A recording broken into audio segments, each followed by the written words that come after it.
안녕하세요. 저는 동네에서 하수구나 싱크대가 막혔을 때 도움을 드리는 작업자입니다. 제가 하는 일을 들으면 처음에는 다들 어떻게 그런 일을 하냐고 놀라는데요. 많은 분이 생각하시는 것처럼 물론 늘 악취를 가까이 하고 지저분한 오물과 이물질을 가까이 해야 하는 것은 사실이에요. 하지만 저는 원래부터 비위가 워낙 좋아서 그런 거에 대한 거부감이 별로 없었어요. 그러다 보니 처음 이 기술을 배우기 시작했을 때도 다들 젊은 사람들이 오래 할 만한 일은 아니라고 우려도 했지만 전혀 개의치 않았죠. 다들 얼마 못할 거라고 했어요. 제가 나이도 어린 편이었고 고생하고 잘한 티가 나지 않는다면서 이쪽 일 험하다고 진짜 할 수 있냐고 저를 가르쳐주던 선생님이자 선배님도 몇 번을 물어보고는 했어요. 현장에 데리고 나가실 때마다 이번 현장은 어떤데 아마 상황이 어느 정도일 거다. 진짜 괜찮은 거 맞냐고 하시면서 몇 번이나 물어보시고는 하셨는데요. 웬만하면 다른 사람들이 눈살을 찌푸리는 곳들도 저는 성격이 워낙 둔한 탓인지 별로 힘들어하지 않았어요. 나중에는 선생님이 그동안 자기가 가르쳤던 사람 중에 가장 무던하다며 후각이든 시각이든 혹시 어디 하나 고장난 것은 아니냐며 농담하고는 했어요. 우리 집은 아주 오래전, 그러니까 정말 저희 조상님의 조상님 때부터 장사했었다고 하는데요. 물건을 들고 이리저리 옮겨 다니던 보따리상, 상인부터 시작해서 대대손손 물건을 사고 파는 일들을 해왔어요. 그래서 저희 아버지께서는 저도 다른 가족들이 그랬던 것처럼 장사를 했으면 하는 마음이 있으셨는데요. 아버지가 하는 사업을 물려받기를 원하셨지만 아쉽게도 제가 고등학생쯤 하시던 사업이 잘 되지 않아 접어야 했기에 물려받을 것이 없었죠. 그리고 아버지께서 물려주신다고 했어도 저는 아마 하지 않았을 거예요. 물건을 사고 팔거나 장사를 하는 수완은 전혀 없었거든요.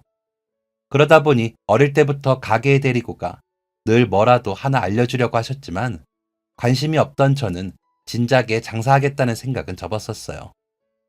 그리고 고등학교를 졸업하자마자 배우기 시작했던 것이 바로 하수구 기술이었는데요. 그러면 왜 하필 하수구일까 하는 궁금증이 있으실 것 같아요. 물론 제가 비위가 워낙 좋으니까 이런 장점을 살릴 수 있겠다 싶어 시작한 것도 있는데요. 그 외에도 저에게는 하나의 계기가 있었어요. 아마도 중학생쯤이었을 거예요.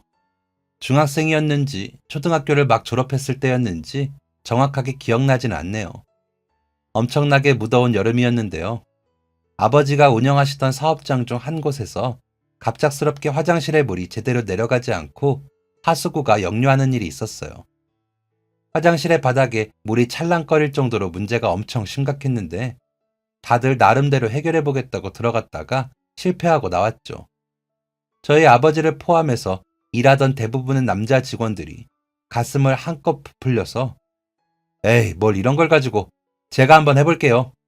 라며 큰 소리를 탕탕 치면서 들어갔다가 다들 땀만 뻘뻘 흘리고는 고개를 저으면서 나오더라고요. 방학이라 학교에 가지 않고 아버지의 사업장에 놀러와 있던 저는 그 모습을 보고 큰 공사라도 해야 하는 거 아닐까 하는 생각을 하고 있었는데요. 이렇게 많은 사람이 손을 써봤지만 해결되지 않았다면 아마도 이건 화장실을 다 부수고 새로 만들거나 해야 하는 게 아닐까 하는 생각이 들더라고요. 결국 해결이 되지 않아 어떤 전화번호로 도움을 청하게 되었는데요. 하수구 막힘, 싱크대라는 글씨가 크게 쓰여 있는 스티커를 보고 연락하더라고요. 그러자 한 30분, 1시간 정도가 지나서 아저씨 한 분이 오셨는데요. 어두운 색 작업복을 입고 가방에 이런저런 짐들을 챙겨 너무 크지 않은 트럭을 운전해서 오셨더라고요. 그리고 무슨 문제인지, 어디가 문제인지 물어보시더니 잠시 살펴보겠다며 화장실로 들어가셨어요. 한참을 이리저리 둘러보시던 그분은 변기 아래쪽의 배수관 안쪽에 문제가 발생한 것 같다고 하셨죠. 그리고 배관 안쪽을 더 살펴봐야겠다며 트럭에서 장비를 가지고 오셨어요. 변기를 번쩍 들어올리자 그 안으로 좁은 구멍이 있더라고요. 그리고 기기를 사용해서 안쪽을 살펴보시더니 잠시 후에 안쪽으로 석회가 쌓여서 생긴 문제로 보인다며 이것만 제거하면 예전처럼 다시 잘 될 거라고 하셨어요. 워낙 더운 여름날이다 보니 저희가 실내에 에어컨을 틀어두었지만 화장실을 살펴보면서 땀을 주르륵 흘리시더라고요. 그런데 불쾌한 표정도 싫은 소리도 한번 하지 않고 냄새나는 화장실을 들어가 거침없이 작업을 하시는 모습이 어린 제 눈에는 굉장히 멋있었어요. 그리고 다시 장비를 가지고 들어가서 한참 배관 안쪽에 석회를 없애기 위해 작업을 하셨는데요. 이마에서 땀이 뚝뚝 떨어지고 화장실 하수구에서는 구리구리한 냄새가 났는데도 작업만 열심히 하시더라고요.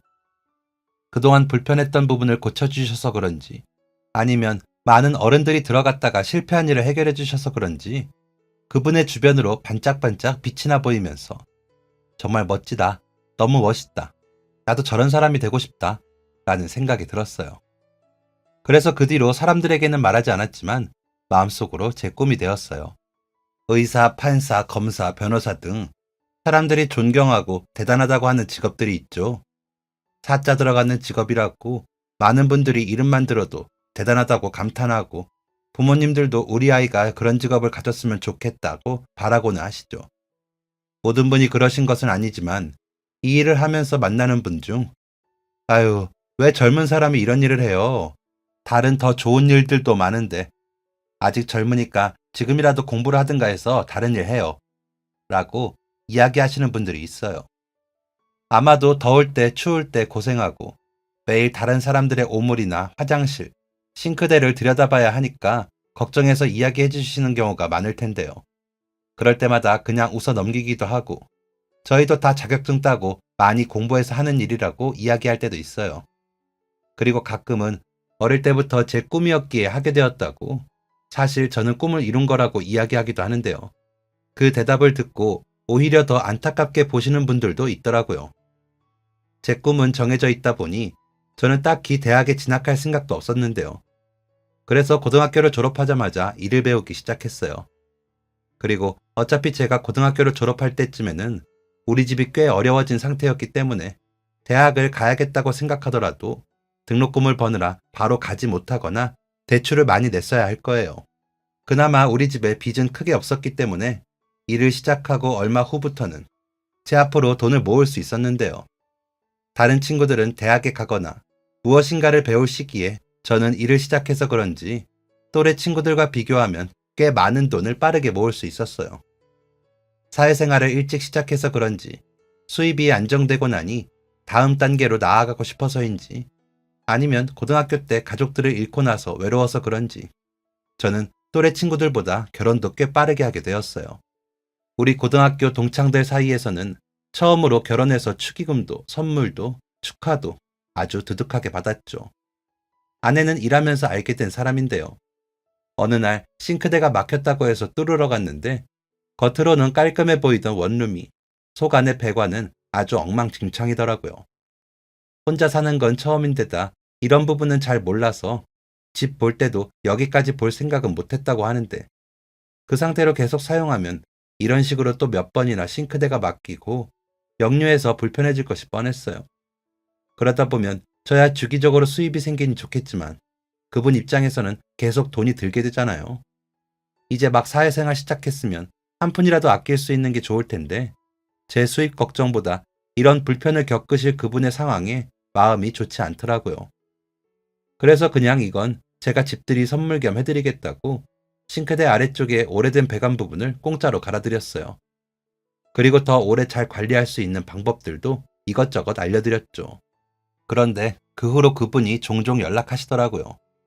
그날 작업이 끝나고 나서 오늘 너무 감사하다고 메시지를 하시더니 그 후에도 종종 오늘은 날씨가 좋다거나 비가 오니 우산을 챙기라거나 하는 연락을 보내고는 했어요. 그렇게 일주일에 한 번 정도 연락이 왔던 게 2달 정도 되었을 무렵이었는데 그분이 혹시 여자친구 있으시냐고 대뜸 물어보시더라고요.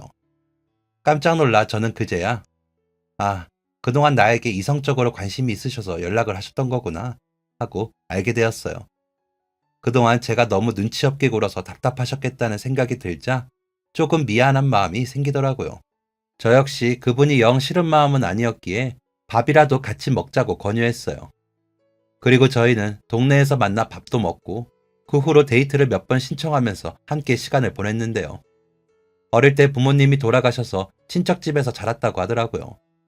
엄청 시골에서 자라고 일도 하다가 어느 순간 도시에서 생활해보고 싶다는 생각이 들었고 마침 친척집도 이사를 앞두고 있어 이 기회에 독립하는 게 좋겠다 싶어 새로운 동네로 자취를 시작했다고 했어요. 그분은 타지에서 와서 아는 사람이 별로 없었고, 저 역시도 동갑 친구들과 다르게 일을 시작하면서 공통점도 없고 만날 시간도 다르다 보니 자연스럽게 멀어져 있던 터라 저희는 서로를 잘 이해하는 좋은 친구 사이가 되었어요. 그 친구는 미용 기술을 배워서 동네의 한 헤어샵에서 일을 했고, 종종 제 머리를 직접 손질해주겠다며 커트나 염색, 파마를 해주기도 했죠. 저희는 그렇게 가까이 지내면서 연애하다가 아직 이르기는 하지만 서로 좋아하고 둘 다 안정적인 일자리도 있고 안 될 게 뭐 있겠냐 하며 24살에 결혼했습니다. 그 친구는 고등학교 때부터 일해서 모아둔 돈이 꽤 있었기에 결혼하는데 별다른 어려움은 없었어요. 저희가 모아둔 돈으로 쓸 수 있는 만큼만 투자해 결혼식을 열었고, 저는 부모님으로부터 물려받은 작은 주택이 있었기에 집도 걱정이 없었죠. 조금 오래되고 낡기는 했지만 저희 부모님도 저도 관리를 워낙 잘해서 내부는 예쁘고 튼튼했어요. 이제 가정이 생겼으니 더 열심히 일하면서 돈을 벌었고 세상에 의지할 데가 없다고 생각했는데 가장 가까운 내 편이 생기니 훨씬 생활이 안정적으로 변하더라고요. 저희는 서로 의지하면서 쉬는 날에 함께 영화도 보고 여행도 다니고 이 세상에 혼자 남겨졌다는 외로움을 보듬어 주었어요. 그리고 결혼한 지 2년쯤 되었을 때 우리 가족에게는 또 다른 가족이 찾아왔어요. 결혼만으로도 세상이 이렇게나 행복한데 아이가 생긴다는 것은 어떤 것일까 싶더라고요. 아내도 빨리 자식을 낳고 가정을 꾸리고 싶다는 생각이 있었기에 저희는 망설임 없이 아이를 낳기로 결심했어요. 그리고 건강한 아들이 세상에 태어났어요. 아들이 태어나고 나니 세상 보는 눈이 완전히 달라졌어요. 어떤 풍경이든 아이가 있으니 훨씬 밝아 보이고 특별할 것 없다고 생각했던 우리 집도 아이가 있다는 것만으로 생기가 넘치는 듯 했어요. 결혼 후 아내도 저도 둘만으로 행복했지만 그 사이에 아들이 끼니 그 어떤 영화의 해피엔딩보다 행복해 보였죠. 하루 이틀 아들이 자라는 것을 보는 것만으로도 너무 행복했어요. 우리 부모님도 나를 이렇게 키웠겠다고 하는 생각도 들더라고요. 밥 먹는 것만 봐도 배부르다는 이야기를 많이 들었는데 그게 이런 거구나. 아들이 태어나고 실감할 수 있었어요. 행복이라는 말만으로는 이 모든 게 표현되지 않을 만큼 행복했어요. 하지만 제게 주어진 행복은 오래가지 않았어요. 그날은 아내가 아들에게 이전부터 가지고 싶어 하던 장난감을 사주겠다며 길을 나섰어요. 계속 사달라며 조르던 건데 생일 선물로 사주기로 한 거죠. 전날부터 아들은 신나서 집안을 통통 튀어다니고 아침에도 깨우기도 전에 눈을 번쩍 떠서는 유치원에 갈 준비를 했어요. 혼자서 유치원 갈 준비를 하는 아들을 보면서 저도 웃음이 나고 아내도 이럴 거면 매일 장난감을 사주러 가야겠다며 웃었죠. 오후에 제가 작업이 있던 탓에 아쉽지만 함께 가지는 못했어요. 대신 일찍 끝내고 올 테니 오늘 저녁은 아들이 좋아하는 피자를 먹으러 가자고 약속했죠. 유치원이 끝나고 나서 아내는 아들을 데리고 이제 장난감 가게를 갈 거라고 연락을 했어요. 저도 6시쯤에는 끝날 것 같다고 장난감 잘 사고 이따 피자집 앞에서 보자고 이야기하고 전화를 끊었죠. 그리고 6시가 조금 넘은 시간 퇴근하고 기다리고 있을 아내와 아들을 생각해 부랴부랴 전화했어요. 전화벨이 한참을 울리는데도 받지 않더라고요. 제가 조금 늦어서 먼저 가게에 가서 주문하고 있나 하는 생각이 들어서 차를 타고 가게로 향하던 길이었어요. 다시 아내 핸드폰으로 전화가 오길래 얼른 받았는데 전화기 건너편에는 낯선 목소리가 들려왔어요. 그 낯선 목소리는 병원 응급실이라며 아내와 아들이 이곳으로 호송되었다고 제가 보호자인지 아이 아버지인지 물어보며 얼른 오라고 했어요. 눈앞이 하얘지는데 눈을 벅벅 닦으면서 겨우겨우 병원에 도착했어요. 그리고 안쪽으로 들어가니 병원 안은 분주하고 정신이 없더라고요. 그리고 간호사분이 안내해 주신 곳으로 갔는데 거기에는 얼굴을 알아보기 힘든 아내와 피투성이가 된 아들이 누워 있었어요. 아무런 움직임도 없이 눈을 감은 채 말이죠. 이렇게 피가 많이 났다면 분명 아파서 울고불고 난리가 났을 게 뻔한데 아들은 얼굴을 찡그리지도 울고 있지도 않았어요. 아내 역시 아들이 저렇게 다쳤다면 일어나서 살펴보느라 정신이 없었을 텐데 침대 위 그저 가만히 누워 있었을 뿐이었죠. 그게 정말 이상했어요. 그리고 그 그 모습에 지금 모든 게 잘못됐다는 것이 느껴졌죠. 사망. 아내와 아들은 둘 다 사망했다고 했어요. 음주운전을 한 차량이 가게 안으로 밀고 들어왔고, 거기서 아내는 아들을 감싸며 차 밑으로 깔리고, 짧은 순간 필사적으로 아들을 감쌌지만 역시 차 밑에 깔려 사망하고 말았죠. 허탈했어요. 아내와 아들의 사망 소식을 들으며 가장 먼저 느낀 감정이었죠. 마침내 사랑하는 사람을 만나, 마침내 가장 예쁜 가족을 꾸려, 마침내 행복해졌는데, 세상에서 가장 예뻤던 제 그림이 모두 갈기갈기 찢어져 버렸죠. 너무 화가 나고 너무 슬퍼서 아무것도 할 수가 없었어요. 장례식장에 조문을 와주는 분들도 눈에 들어오지 않았어요. 다들 명복을 빈다며 좋은 곳에 갔을 거라고 위로했지만 제 귀에는 그냥 스쳐가는 바람소리가 들 뿐이었죠. 우리 가족에게 함께하는 것보다 더 좋은 곳이 어디 있을까? 한동안 저는 폐인처럼 살았어요. 집안에 틀어박혀 세상과 단절하고 지낸 지 몇 주가 지날 무렵 아이가 뛰어놀던 마당에 앉아 두 사람을 그리워하다 도저히 이대로 살 수 없을 것 같아 집안의 문을 다 닫아두고 가스를 열어둔 채 가만히 누워 있었어요. 잠이 든 건지 의식을 잃은 건지 잠시 정신이 몽롱해지면서 꿈을 꿨어요. 꿈속에서 아내와 아이는 활짝 웃고 있었는데 예전과 같은 모습이었어요. 아내는 과자랑 주스를 챙겨 마당에 앉아서 우리 두 사람을 보고 있고 저는 아들을 데리고 할아버지와 아버지 때부터 내려받은 오래된 자동차의 이곳저곳을 손보고 있었죠. 이제는 동력을 움직이게 할 수 있는 장비들이 만들어지지 않아 운전을 할 수는 없지만 아들과 함께 언젠가 기술이 더 많이 발전하면 이 차도 움직일 수 있지 않을까 하는 상상을 하면서 차의 여기저기를 관리하고는 했죠. 아버지가 할아버지와 함께한 것처럼 저랑 아버지가 함께한 것처럼 저 역시 아들과 함께 오랜 손때가 묻은 그 차를 여기저기 만져주고는 했어요. 움직이지도 않는 차량에 운전석에 앉아 부릉부릉 운전하는 흉내를 내는 아들을 볼 때면 예쁘고 귀엽기도 하고 제가 어릴 때 아버지와 함께했던 시간이 떠오르기도 했죠. 그렇게 한참 놀고 있으면 아내는 간식 먹고 해 라고 이야기하며 다가와 자연스럽게 뒷문을 열고 타서는 기사님, 저는 공주님 성으로 데려다 주세요. 안전운전 부탁드려요. 하는 농담을 하고는 했어요. 그러면 저희 아들은 네, 예쁜 공주님 제가 데려다 드릴게요. 하고 대답했죠. 꿈속의 모습은 보통의 쉬는 날이었어요. 제가 늘 아이와 아내와 함께하던 그런 평범한 많은 날 중 하나. 언제나 있을 줄 알았던 일상이라 이 순간이 어쩌면 마지막일 수도 있다는 생각을 한 번도 해보지 않았던 그런 일상이었죠. 꿈속의 모습을 보는데 눈물이 주르르 흐르는 것 같았어요. 그리고 다시는 볼 수 없을 것 같았던 아내와 아이의 환하게 웃는 모습을 보게 되다니 꿈이라고 해도 너무 감사하게 느껴졌죠. 그렇게 아내와 아이의 모습을 한참을 눈에 담고 있는데 아이가 말했어요. 아빠, 우리는 이제 가야 해요. 공주님 성에는 엄마랑 둘만 갈 수 있거든요. 행복한 기억이라고만 생각했는데 아이와 아내를 보고 있는 저는 한참을 울고 있더라고요. 아이의 그 말에 이제 이 꿈도 끝이 나는구나 싶어 가슴이 먹먹해지면서 입 밖으로 토해낼 수 없는 울음이 가슴 가득 차올랐어요.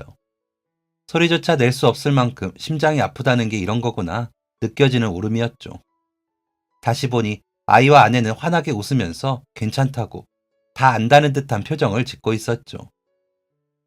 나 두 사람이 너무 보고 싶어 못 살겠어.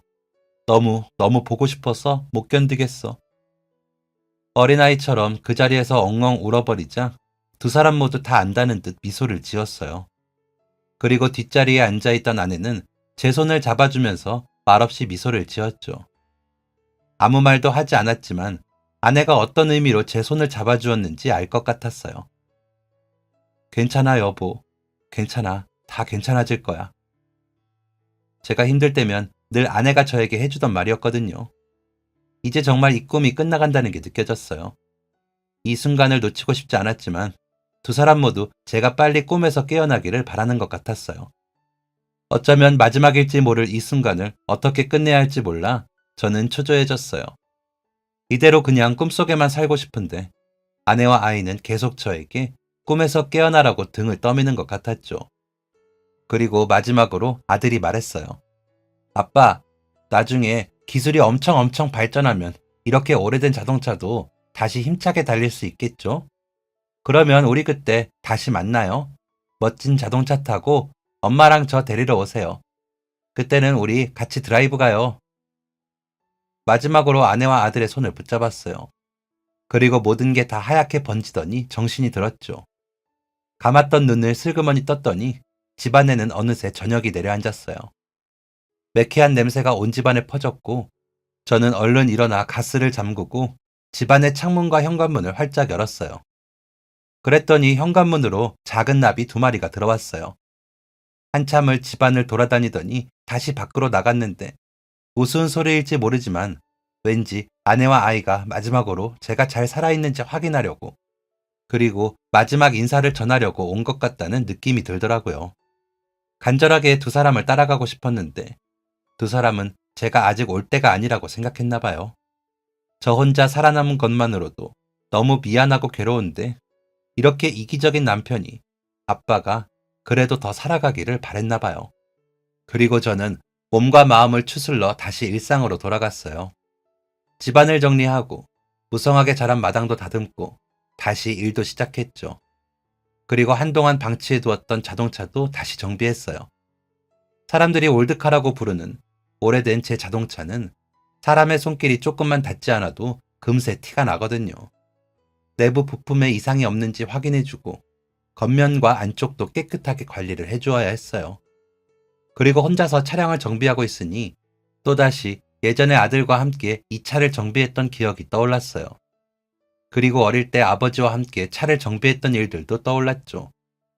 굴러가지 않아 운전도 할 수 없는 차량이었지만 이 차에는 저와 가족들의 많은 추억이 담겨 있었어요. 차량에 필요한 부품을 구하기 위해서는 꽤 발품을 팔아야 하는데 다행히 저는 오래전부터 거래를 하던 곳이 있어서 필요한 부품을 요청해두면 연락을 주고는 했어요. 워낙 오래전부터 믿고 거래하던 곳이라 택배로 부품을 보내주고는 하셨죠. 그날도 오랜만에 제가 찾던 부품이 있다고 해서 택배로 언제 발송해줄지 물어보기 위해 연락을 하셨는데 몇 달간 집과 일만 반복하던 저는 오랜만에 외출해야겠다는 생각이 들었어요. 그래서 집에서 차로 30분 정도 거리인 곳까지 직접 부품을 가지러 가기로 했죠. 부품을 가지러 간 김에 사장님과 이런저런 이야기를 나누는데 한 손님분이 들어오셨어요. 사장님께서 무척이나 반가워하며 이야기를 나누더라고요. 어쩌다 보니 저도 인사를 하고 함께 이야기를 나누게 되었는데 그분은 취미로 올드카를 모은다고 하셨어요. 취미로 시작한 일이었는데 예쁘고 비싸고 관리가 잘 된 차들을 모으다 보니 여기저기서 구경하고 싶다고 연락이 오거나 영화나 드라마, 잡지 같은 촬영에 혹시 소품으로 활용할 수 있는지 문의가 이어졌다고 하더라고요. 그래서 자기가 가지고 있던 주택을 개조해서 카페 겸 자동차를 전시해 사람들이 구경할 수 있게 만들고 또 귀한 자동차들은 차고에 모아두고 영화나 드라마 촬영에 필요하다고 하면 비싸게 대여를 해주기도 한다고 하셨어요. 특히 외제차의 경우 예전에 한국에 들어온 수량도 많지 않고 지금까지 관리를 잘하고 있는 차를 찾기가 쉽지 않다 보니 더 돈이 많이 든다고 하더라고요. 이야기를 나누다가 제가 가지고 있는 차를 듣고 사진을 보시더니 눈이 반짝거렸어요.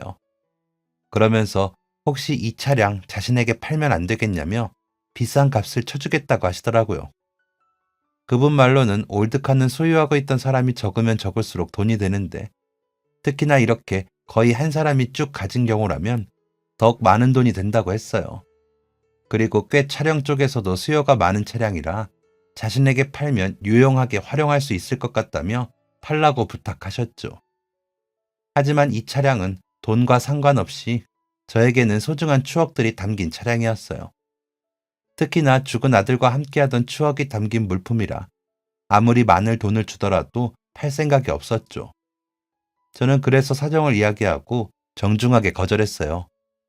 이 차량에는 돌아가신 저희 아버지와의 기억뿐만이 아닌 세상을 떠난 제 아들과 아내와의 추억이 담긴 물품이기도 하기 때문에 판매는 어려울 것 같다고 말이죠. 그분은 이야기를 듣더니 알겠다고 하시면서 혹시나 생각이 바뀌면 언제든 연락을 주라며 명함을 주셨어요. 그리고 부품을 챙겨 집으로 돌아가던 길이었는데 횡단보도로 웬 남자아이가 툭 튀어나왔어요. 저는 깜짝 놀라 차를 멈춰 세우고 내렸는데 순간적으로 저는 제 아들이 서 있는 줄 알았어요. 저희 아이랑 나이도 비슷한 듯하고 키나 체형도 비슷하고 옷차림이나 이미지가 뭔가 비슷했거든요. 깜짝 놀랐지만 다시 정신을 차리고 보니 다른 아이였어요. 저는 다가가서 괜찮냐고, 횡단보도에서는 갑자기 뛰어나오면 위험하다고 아이에게 이야기해 주었어요. 알고 보니 아이는 고양이가 갑자기 횡단보도로 뛰어가는 바람에 도와주려고 했다고 하더라고요. 보니까 차 앞쪽에 새끼 고양이가 무서웠는지 몸을 바들바들 떨면서 웅크리고 있었어요. 아이의 고양인지 물어보니 그냥 놀이터 근처에 사는 고양이라고 하더라고요. 자기 고양이도 아닌데 목숨이 위험할까봐 도로에 뛰어들다니 아이의 마음이 너무 곱다는 생각이 들었어요. 저는 고양이를 다시 아이의 품에 안겨주고 차를 근처에 주차했어요. 그리고 편의점에서 고양이 밥을 사서 다시 놀이터로 돌아왔죠. 아이와 함께 고양이가 어디 아프지는 않은지 살펴보면서 밥을 챙겨주었어요. 사료를 잘 먹는 모습을 보더니 아이는 신나서 어쩔 줄 몰라 하더라고요. 자기도 늘 간식이나 밥을 챙겨주고 싶었지만 돈이 없어서 한 번밖에 사준 적이 없다고 했어요. 알고 보니 그 고양이는 엄마가 얼마 전 차에 치여 세상을 떠나면서 혼자 남겨졌다고 하더라고요. 사람들이 마련해준 놀이터 근처의 작은 집에서 엄마 고양이와 살고 있었는데 혼자 집에 남겨진 이후로 몇 날 며칠을 엄마를 찾는지 울었다고 했어요. 아이는 그 모습이 너무 안타까워서 자꾸만 고양이에게 마음이 갔다고 하더라고요. 그 이야기를 듣고 나니 이 작은 아이가 어떻게 이렇게 마음이 고울까 싶었어요. 속이 깊은 아이구나 싶은 생각도 들고 저희 아들이랑 닮아 보여서 더 마음이 쓰이는 것 같았어요. 그래서 저는 앞으로도 아저씨가 종종 고양이 밥을 챙겨줄 테니 같이 놀이터에서 밥 먹이는 걸 도와줄 수 있냐고 물어봤어요. 아이는 잠시 망설이더니 자기는 유치원 끝나면 엄마가 일 끝나는 걸 기다리면서 놀이터에서 논다고 하더라고요. 저는 그럼 내일 또 오겠다고 인사를 하고 아이와 헤어졌어요. 그리고 그 후부터 저는 아이와 함께 놀이터에서 시간을 보내며 고양이 밥도 챙겨주고 이런저런 이야기들도 나누고 가끔은 장난감을 가지고 와서 아이와 놀기도 했어요. 아들이랑 함께 하던 캐치볼을 챙겨 아이에게 물어보니 자기도 공놀이를 좋아한다면서 너무 신나하면서 같이 놀더라고요. 저희는 날이 더우면 앞에 편의점에서 아이스크림도 같이 사 먹고 근처 햄버거 가게에서 햄버거도 사서 놀이터에서 먹고 함께 보내는 시간이 늘어나면서 추억도 점점 늘어났어요. 어느새 저는 돗자리까지 사서 아이와 함께 놀이터에서 간식도 나누어 먹고 한쪽에서는 새끼 고양이의 밥도 주게 되었죠. 아이와 시간을 보내는 동안 아들 생각이 많이 났어요. 마치 아들과 미처 다 채우지 못한 추억들을 이렇게라도 보내는 것 같았어요. 생판 남의 아이였지만 아들과 닮아서 그런지 어딘가 모르게 정이 갔어요. 시간이 지나고 추억이 쌓일수록 마음도 깊어졌어요. 마치 제 아들 같은 생각이 들 정도로 저희는 어느새 부자 사이처럼 친해졌죠. 들어보니 아이도 아버지가 없다고 했어요. 자기가 4살쯤 아버지가 사고로 돌아가셨다고 하더라고요. 너무 어릴 때라 많은 기억이 나지 않지만 저랑 놀았던 것처럼 아버지가 야구공을 던져주고 자기가 잡아서 가져다 주었던 기억이 난다고 했어요. 이 놀이터에도 원래는 아버지랑 자주 왔던 곳이라 집에서 조금 떨어져 있는 곳이긴 하지만 얼마 있지 않은 아버지와의 기억을 잊어버리기 싫어서 매일 온다고 하더라고요. 아버지 이야기가 나올 때마다 엄마가 너무 슬퍼하는 것 같아 궁금한 게 있어도 제대로 물어볼 수 없다고 했어요. 그래서 늘 아버지에 대한 궁금증이나 그리움은 혼자만 간직한다고 하더라고요. 그 이야기를 들으니 뭔가 저랑 같은 아픔을 갖고 있다는 생각이 들었어요. 저에게는 아들이, 아이에게는 아버지가 없다는 공통점이 저희를 더욱 가깝게 만들어 주었어요. 어느새 아이와 함께 시간을 보낸 지도 반년이 훌쩍 넘었어요. 그날은 제가 일이 있어 아이에게 조금 늦게 놀이터로 간다고 이야기해 두었는데 서둘러서 놀이터로 도착해 보니 어디서 물벼락이라도 맞은 듯 얼굴에서 땀을 뚝뚝 흘리면서 한 여성분이 달려가고 있었어요. 그런데 제가 아는 사람이더라고요. 다급하게 달려온 그 여성분은 평소 제가 자주 가는 마트에 계산을 담당해주는 직원분이었어요. 주변을 다급하게 두리번거리는데 등에는 남자아이가 엎여 있었어요. 옷차림이나 머리 모양만 얼핏 봐도 저와 함께 놀던 그 아이인 걸 알겠더라고요.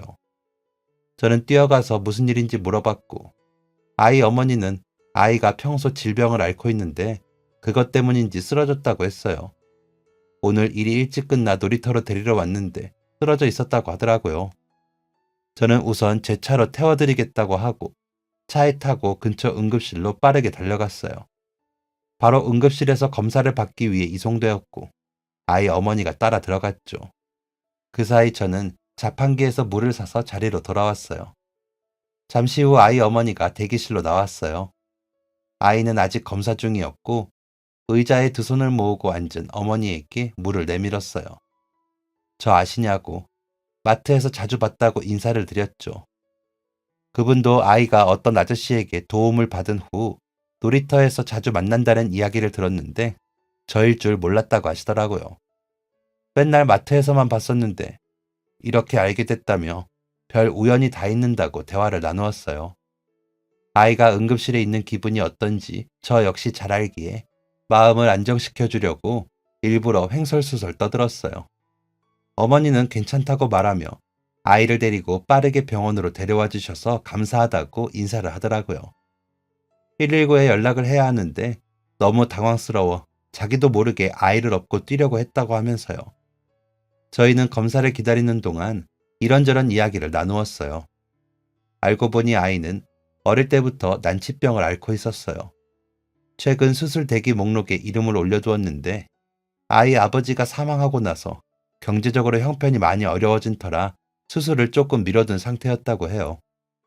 한 건물에서 경호일을 하던 아이 아버지는 제 아내와 아이가 세상을 떠난 것처럼 음주운전 차량이 차단기를 뚫고 달려와 덮치는 바람에 오랫동안 병원에서 치료를 받아야 했다고 했어요. 운전자는 가족도 없고 가진 것도 없어 이렇다 할 보상도 받지 못했고 경호일을 하던 업체 측에서는 오히려 기물이 파손되어서 자기들이 손해라며 그런 문제를 해결하라고 고용한 건데 보상을 해줄 수 없다고 했다는군요. 병원에서 몇 차례나 수술받으면서 그렇게라도 깨어나기를 바랐지만 몇 달간 수술과 치료, 입원만 계속하다 결국 세상을 떠났다고 해요. 그러고 나니 남겨진 것은 병원비로 인한 빚이었고 아이가 가진 질병 때문에 치료받느라 계속해서 빚은 불어갔다고 해요.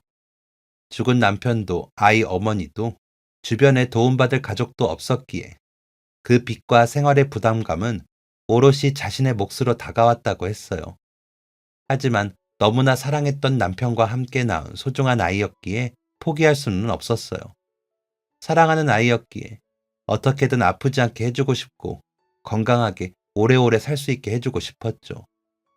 그래서 열심히 일을 했지만 빚이 많다 보니 돈을 모으는 게 쉽지 않았어요. 그래도 어떻게든 수술비는 마련해주고 싶어 조금만 기다려달라고 병원에 양해를 구해둔 상태였죠. 그런 사연을 듣는 사이 아이는 검사가 끝나고 나왔어요. 다행히 별다른 이상은 없었고 날이 더워 급작스럽게 혈당이 떨어져 쓰러졌던 것 같다고 했어요. 그제서야 안심이 된 듯 아이 어머니는 안도의 한숨을 쉬었고 다시 의사 선생님과 이야기를 나누었어요. 수술, 병원비 등의 이야기가 들리는 것을 보니 언제 수술 받을지에 대해 이야기를 나누는 것 같았죠. 저는 조용히 아이가 오늘 받은 검사비와 진료비를 결제했어요. 그리고 아이에게 다가가 괜찮은지 물어보았죠. 아이는 아프지 않은데 병원에 왔다면서 쑥스러운지 머리를 긁적거리더라고요. 그 모습까지 영락없는 제 아들 같아서 아들이 생각났어요. 잠시 후 어머니는 다가오더니 혹시 병원비를 결제했냐고 물어봤어요. 저는 그냥 또래의 아들이 있어서 생각나는 마음에 결제했다고 부담 갖지 말라고 이야기를 드렸죠. 나중에 기회되면 커피라도 한 잔 사달라고 말하고 혹시나 병원비를 취소하라고 하실까봐 급하게 아이에게 내일 보자고 인사를 하고 병원을 빠져나갔어요. 그리고 나가는 길, 혹시 아이가 수술 받으려면 수술비와 병원비가 대략 어느 정도 되는지 간호사분께 여쭤봤는데 생각보다 어마어마한 비용이더라고요. 아무래도 난치병이라 많이 하는 수술도 아닌데다가 수술 후에도 입원을 한동안 해야 하기 때문에 만만치 않은 비용이었어요. 간호사분이 사실 지금 수술을 빨리 해야 한다고, 미루면 미룰수록 다른 신체 기능에까지 영향을 줘서 후유증이나 합병증이 심해질 수 있다고 하더군요. 집으로 돌아가 곰곰이 생각을 해보며 통장에 남은 잔액을 살펴봤어요. 제가 가진 금액이 조금 모자라더라고요. 이대로 두면 아이가 위험할 수 있지 않을까 생각이 들면서 혹시나 제 아들처럼 세상을 떠날까 두려운 마음이 덜컥 들었어요. 그동안 아이와 함께하면서 정도 많이 들고 아들 생각까지 겹치니 마음이 초조해지기 시작하면서 어떻게 돈을 마련해야 할까 고민이 됐죠. 그러다 문득 마당 옆에 올드카가 눈에 들어왔어요. 그리고 이전에 만났던 분이 제시했던 가격이 떠올랐죠. 그 돈까지 모으면 수술비도 입원비도 충분히 감당할 수 있을 것 같더라고요. 많은 추억이 들어있던 차라 잠시 고민이 되었어요. 차 앞에 앉아 뚫어져라 바라보는데 추억도 소중하지만 생명이 더 중하다는 생각이 들더라고요. 그리고 만약 아내와 아들에게 물어봐도 당연히 차를 팔아 도와줄 수 있으면 도와야 된다고 말할 것 같았어요. 전 마지막으로 차를 살펴보면서 추억을 떠올린 후 그분에게 연락했어요. 제가 차를 판다는 이야기에 너무 반가워하시면서 사람을 불러서 내일 바로 찾으러 오시겠다고 하더라고요. 그리고 다음날 오전, 차를 가지고 갈 수 있는 장비와 함께 그분이 찾아왔어요. 다시 한번 차를 꼼꼼하게 살펴보시더니 자기가 봤던 올드카 중에 손에 꼽을 정도로 관리가 잘 되어 있다면서 감탄하시더라고요. 이렇게까지 잘 관리하기 쉽지 않은데 정말 대단하시다면서 지난번 부른 비용보다 넉넉히 쳐주겠다고 하셨어요. 그 자리에서 큰돈을 바로 이체해 주시고 차를 가지고 떠나셨어요. 마지막까지 차의 뒷모습을 보면서 눈에 밟혔지만 이걸로 한 아이를 살릴 수 있다는 생각이 드니 그래도 마음 편히 보낼 수 있었죠. 그리고 다음날 저는 아이가 수술하기로 한 병원에 연락했어요. 아이 수술비를 지원하고 싶다고 말씀드렸는데 그날 저녁 아이 어머니로부터 전화가 왔더라고요. 아이한테 핸드폰 번호를 물어봐서 연락했다면서 혹시 수술비를 내주겠다는 분이 저인지 물어봤어요. 어떻게 아셨냐고 물으니 그날 병원비도 내주셨길래 혹시나 하는 마음에 연락했다고 하시더라고요. 그러시더니 이렇게 큰 돈을 그냥 받을 수는 없다고, 아이 수술이 아무리 급해도 생판 남에게 그런 폐를 끼칠 수는 없다면서 마음은 감사하지만 후원은 없던 일로 해달라고 하셨어요. 저는 아이 어머니에게 만나서 이야기를 나누자고 말했고 저희는 다음날 아이와 함께 식사하기로 했어요. 그리고 식사 자리에서 제가 겪었던 일들을 이야기했어요. 아내와 아이가 불의의 사고로 세상을 떠났고 아드님이 제 아들과 너무나 닮은 데다가 함께 시간을 보내면서 떠난 아들을 다시 만나게 된 것 같아 너무 행복했다고요. 저와 함께 시간을 보내준 아드님에게 정말 고마워, 이렇게라도 보답하고 싶었다고. 이미 아들을 떠나보낸 것만으로도 충분히 마음이 아팠는데 저 아이까지 잘못된다면 저는 정말 못 살 것 같다는 이야기도 덧붙였어요. 한참을 이야기를 들으며 그분은 눈물을 보이기도 하고 아이와의 추억을 이야기할 때는 웃기도 했죠. 결국 수술비를 받기로 하고 그 돈은 앞으로 천천히 갚아나가기로 했어요. 몇 년이 되던 자신이 무조건 갚겠다면서 각서라도 쓰자고 하시더라고요. 그 말에 웃음이 나서 그만 웃어버렸어요. 그래서 저는 아내도 없고 아이도 없어 그렇게 큰 돈 급하지 않다고, 각서까지 필요 없다고 이야기했죠. 식사를 마치고 저희는 아이를 데리고 주변 공원을 산책했어요. 보기에는 이렇게 건강해 보이는데 그런 희소질환을 가지고 있다니 보고 있으니 마음이 아프더라고요. 그리고 다음날 바로 수술 일정을 잡았어요. 그렇게 수술날을 기다리며 병원을 입원해 있는데 갑자기 전화 한 통이 왔어요. 제가 자동차를 팔았던 분이었는데 도저히 궁금해서 안 되겠다며 무척이나 소중한 차라고 들었는데 왜 팔게 되셨냐고 물어보시더라고요. 저는 그동안 한 아이를 우연히 만났던 일과 그 아이가 아주 아파 수술비가 필요하다고 이야기해드렸어요. 가지고 있는 돈이 부족해서 팔게 되었다고 답을 하니 그분은 잠깐 생각에 잠기신 듯 했어요. 그러더니 알겠다고 말하고는 무슨 병원인지, 아이 이름은 무엇인지 물어보더라고요. 나중에 과일이라도 보내주고 싶다면서요. 아이의 짠한 사연을 들으니 마음이 안 좋아서 그러신가 보다 싶어 병원과 이름, 호시를 알려드리고 전화를 끊었어요. 그런데 며칠 후 누군가 대문을 두드려 나가보니 집 앞에 제가 팔았던 차가 다시 와 있더라고요. 이게 무슨 일인가 싶어 얼른 그분에게 연락을 드렸어요.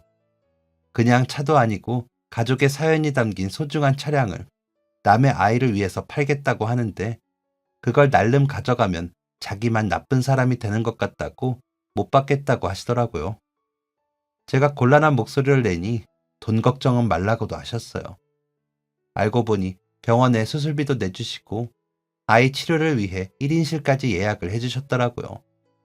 제가 아이를 위해 차까지 팔면서 발벗고 나선 것을 보고 자신은 그 정도 돈이 충분히 있는데도 취미에나 투자하고 다른 사람을 도우려고 하지 않은 모습이 부끄러워졌다고, 그래서 병원비를 모두 부담하겠다고 하셨어요. 너무 감사해서 저는 몇 번이나 보이지도 않는데 전화기를 들고 고개 숙여 인사를 드렸고 아이 어머니에게도 이 사실을 알렸어요. 그리고 아이 어머니도 그분에게 다시 전화를 드려 너무 감사하다고, 이 돈은 앞으로 갚아나가겠다고 인사를 전했죠. 덕분에 아이는 무사히 수술을 받을 수 있었어요. 한동안 치료를 받으면서 경과를 지켜봐야 하지만 수술도 성공적이라고 하더군요. 이대로 쭉 경과가 좋으면 앞으로는 정기검사를 받으면서 관리만 해주면 된다고 했어요. 얼마 뒤 무사히 퇴원하고 저는 예전처럼 아이 엄마가 마트 일을 하는 동안 아이를 돌봐주었어요. 놀이터에서 키우던 새끼 고양이도 우리 집으로 와서 키우게 되었죠. 이제 아이가 마당에서 뛰어놀 일은 없다고 생각했는데 아이 엄마가 퇴근할 동안 아이를 집에서 봐주게 되면서 다시 우리 집 마당에 어린아이가 뛰어노는 모습을 볼 수 있게 되었어요. 그 모습을 보니 뭔가 가슴이 벅차오르더라고요. 그리고 예전에 아들과 함께한 것처럼 차량 정비하는 일도 같이 했어요. 같이라고는 해도 옆에서 수건 하나 들고 차를 닦거나 제가 정비하는 것을 보는 게 전부이긴 했지만요. 아이와 함께하는 시간이 길어지면서 아이 어머니와 함께하는 시간도 길어졌어요. 사랑하는 배우자를 잃고 아이라는 공통점이 있다 보니 저희는 빠르게 공감대를 형성하고 친해질 수 있었죠. 그렇게 지내다 보니 어느새 저희는 가족 같은 사람들이 되었어요. 그리고 이렇게 이왕 가족처럼 지낼 거 그냥 가족이 되자는 제 멋없는 프로포즈에 다행히도 좋다는 대답을 해주었죠. 얼마 후 저희는 결혼식을 올리게 되었는데 어차피 초대할 사람도 별로 없었기에 아이와 함께 해외여행을 다녀왔어요. 두 사람 다 처음 가는 해외여행이라 엄청 들떠하더라고요. 아이는 여건이 신기한지 잘 때도 품에 꼭 껴안고 잘 만큼 설레했어요. 가서 맛있는 것도 실컷 먹고 바다도 보고 수영도 잔뜩 했죠. 그 후 우리 집으로 들어와 다 같이 살게 되었어요. 이 소식을 듣고 자동차를 모으던 부자분께서 축의금이라면서 또 큰 돈을 덥석 주시더라고요.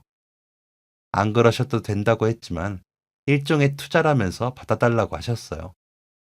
그리고 투자자님의 뜻에 따라 저는 가지고 있는 차량을 종종 촬영 의뢰가 들어오면 대여를 해주기 시작했는데요.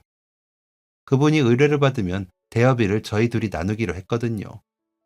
저는 워낙 받은 게 많아 그냥 대여해드리겠다고 했지만 앞으로 아이 키우고 결혼 생활 하려면 빚도 빨리 갚아야 하지 않냐면서 이렇게 해야 한다고 하시네요. 그리고 대신 그분이 가지고 있는 올드카의 관리가 필요할 때 종종 찾아가서 도움을 드리고 있는데요. 뭔가 부족한 것 같지만 그래도 나름 상부상조하고 있어요. 수술 받은 후 아이는 쑥쑥 잘 자라고 있고 저랑 아내는 함께 힘을 모아서 빚을 갚아나가는 중이에요. 같은 상처를 안고 있는 사람들끼리 만나게 된 만큼 서로의 상처에 대해 더 많이 이해할 수 있고 보듬어 줄 수 있는 듯한데요. 앞으로도 함께 힘을 합쳐 이 험한 세상을 더 힘차게 살아나가며 아이도 건강하게 잘 키워볼 테니 많이 응원해주세요. 지금까지 사연 들어주셔서 감사합니다. 사연이 재밌으셨다면 구독과 좋아요를 눌러주세요. 감사합니다. 안녕히 계세요.